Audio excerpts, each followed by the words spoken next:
R2 is one of the most important characters in the franchise, serving alongside people like Anakin, Ahsoka, Obi-Wan, Luke, and Leia, and saving their lives on countless occasions. As a wise person once said, never underestimate a droid, especially not this particular little blue and white astromech. So I'm Gareth, this is What Culture, and here are 10 things you didn't know about R2-D2. Number 10. R2-D2 toppled more than just one empire. There are some people who just seem to get themselves into all kinds of adventures / trouble, and that seems to be the same with droids if R2-D2 and C-3PO are anything to go by. The Clone Wars series could get pretty damn weird at times, and in the episode Nomad Droids from Season 4, they had some of their strangest escapades. On one occasion, after abandoning their destroyer Venator, the two landed on a planet of foot-tall aliens being run by a military dictator. R2 got feisty with him naturally, and in an attempt to keep him quiet, 3PO gave him a whack on his dome, which toppled the little droid onto the dictator, squashing him. And the same day, the droids landed on another planet under the grip of a dictator who tried to keep out any outsiders. It wasn't long before R2 uncovered that the tyrant was actually a group of Pit Droids in a crashed cruiser, who were projecting a giant hologram that kept the local population in line with its threats of destruction. With their facade destroyed, the Pit Droids were quickly turned on by their former subjects and reduced to scrap,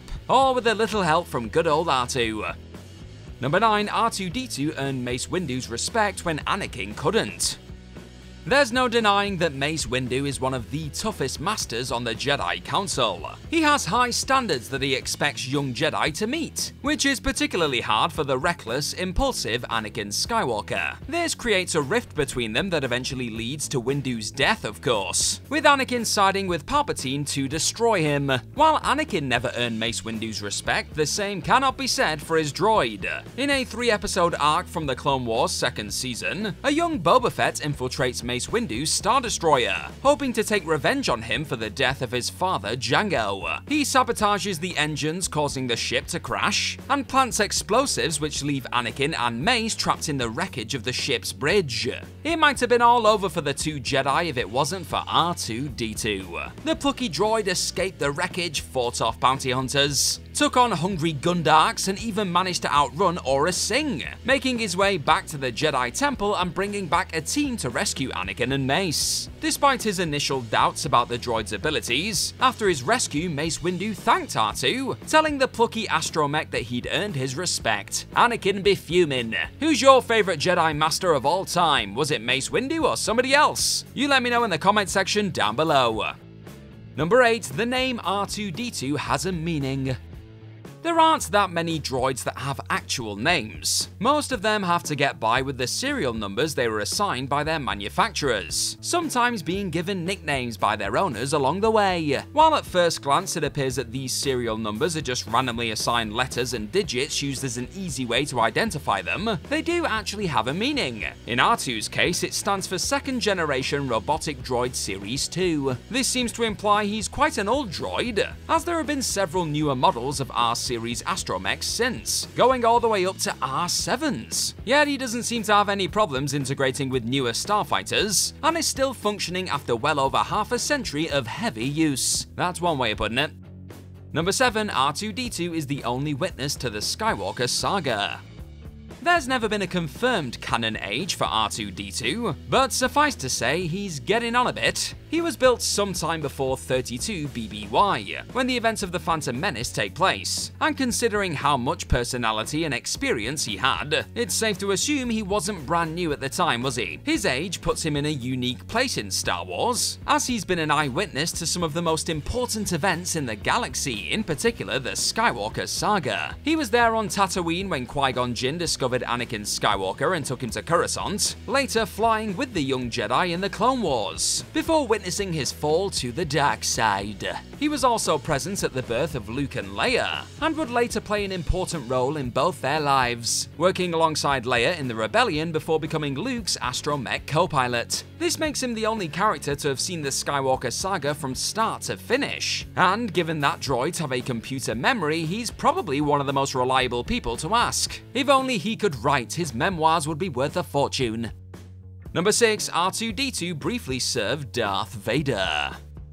In spite of his independent and occasionally rebellious nature, R2 is a loyal droid, serving his owners well and often going above and beyond what's expected of a droid. Particularly during the Clone Wars, he showed his qualities as Anakin's astromech, taking part in hundreds of battles alongside the Jedi Knight, and helping him out of tight spots more than once. While this loyalty is commendable, it eventually led to him serving a much darker master. Immediately after the death of Mace Windu, Palpatine made Anakin his apprentice, giving him the title of Darth Vader. His first command to his new student was to travel to Mustafar and kill the Separatist Council hiding there, and this right here would bring the Clone Wars to an end.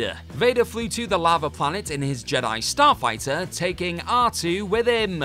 Either the little droid was unaware of Anakin's new nature, or his programming meant he still had to follow his orders. But he didn't seem to question him, did he? It would have been interesting to see if he continued to serve Vader during the days of the Empire, and whether or not he would have participated in the Sith Lord's horrific acts. Just imagine, rise, R2-D2. Thanks for checking out this What Culture Star Wars video today. Hit that subscribe button down below for more of these wonderful lists on your screen. Number 5, there's a reason R2-D2 stopped using his rocket boosters. Being used primarily as general-purpose ship mechanics, astromechs often have to operate in hard-to-reach places, or even outside in the vacuum of space. To help with this, they're fitted with rocket boosters that let them fly around. As a big hero during the Clone Wars, R2-D2 used his rockets frequently, even using them to carry people to safety, once rescuing Chancellor Palpatine this very way, and taking down 2 super battle droids with them in Revenge of the Sith. Sometime after the war, he just stops using them though, and we never see him use the feature in the original Star Wars trilogy, even though they'd have come in pretty darn handy several times. You might think that there was a heroic reason for this, and a good story to go with it, but it's actually a bit mundane, and comes down to the company that made R2 himself. By the time of A New Hope, he's well over 30 years old, and his warranty is long out of date, so when his boosters break, they can't be replaced. It seems that Industrial Automaton doesn't offer a spare parts service either. While this must hamper his abilities to perform repairs, it does not stop him playing the hero and being even more daring as a member of the rebellion. Number 4, Artu and Yoda have history. In The Empire Strikes Back, Luke gets a message from Ben Kenobi telling him to travel to the remote world of Dagobah to continue his Jedi training. The swamp planet isn't the best of places to visit, and Yoda isn't exactly what Luke was expecting a Jedi Master to be. The strange green alien tries to steal Luke's lamp, then getting into a fight with R2-D2 and hitting the droid with his stick. This is a funny scene in its own right, but it gets even better when you realize the two of them have met before, and actually have a personal history that stretches back more than 2 decades. During Season 6 of the Clone Wars, Yoda begins to have strange visions and is confined to the Jedi Temple. He knows he has to discover the reasons for his visions though, and heads out escaping in a fighter with R2. During their adventures, they find the origin of the Force and discover how a Jedi spirit can continue on after death. Their journey eventually leads them to Qui-Gon Jinn's Force spirit on Dagobah. So not only do R2 and Yoda have a shared past, it's also not the first time the little droid has visited the strange uninhabited planet. Number 3, he was a Republic Commando. There seems to be no end to R2's talents. No matter what challenge is placed before him, he steps up and deals with it. And that includes becoming a member of an elite Republic Commando group. Hell of a flex, baby! In one of the most infamous arcs from Season 5 of the Clone Wars, the Republic hatched a plan to infiltrate the Separatists and steal an encryption module. As most of the Separatist military was run by droids, it was decided that they would have the best chance of completing their mission undetected, and so a unit called D-Squad was formed from 4 astromechs and a pit droid, led by Zilkin Colonel Meeber Gascon.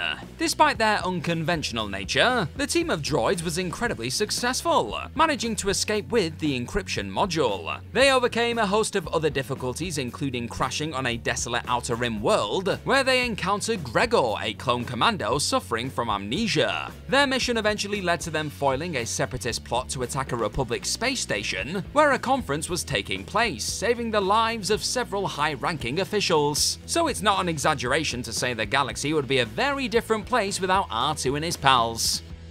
Number 2, R2-D2 was Anakin's wedding gift.